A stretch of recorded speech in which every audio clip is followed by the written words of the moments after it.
Saudara, upacara tahunan penggantian kiswah atau kain penutup Ka'bah dimulai di Mekah pada Rabu malam hingga Kamis pagi. Ini bertepatan dengan malam Tahun Baru Islam.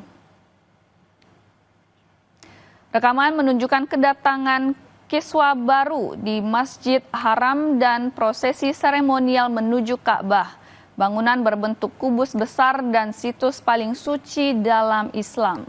Menurut kantor berita Saudi, otoritas umum untuk urusan dua masjid suci telah merampungkan proses penggantian di mana kiswah lama telah dilepas dan kiswah baru telah dipasang, lalu dipasang di sudut-sudut dan atap Ka'bah.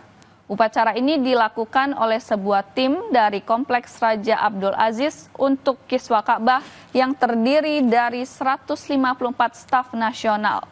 Kiswah baru ini memiliki berat 1.415 kg dan tinggi 14 meter, menggunakan sekitar 825 kg sutra mentah, 120 kg benang perak berlapis emas, dan juga 60 kg benang perak murni dan 410 kg katun mentah.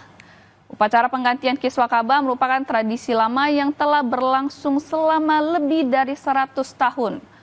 Mahkamah Agung Saudi sebelumnya telah mengumumkan dimulainya Tahun Baru Hijriah 1447 pada hari Kamis menyusul penampakan bulan sabit Muharram yang dikonfirmasi pada Rabu malam.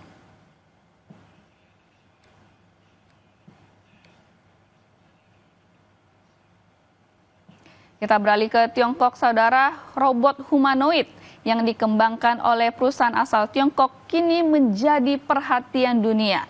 Tak hanya mampu melakukan tugas rumah tangga seperti memasak dan membersihkan rumah, tapi juga berpartisipasi dalam produksi industri dan bahkan mencoba lari half marathon.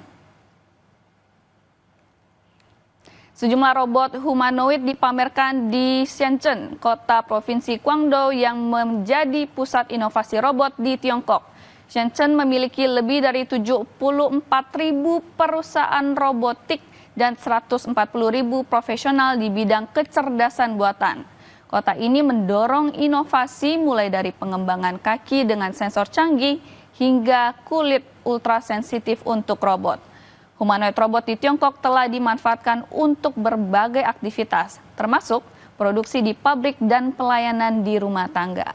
Mereka juga mencoba kemampuan di bidang olahraga dengan berpartisipasi di lomba half marathon.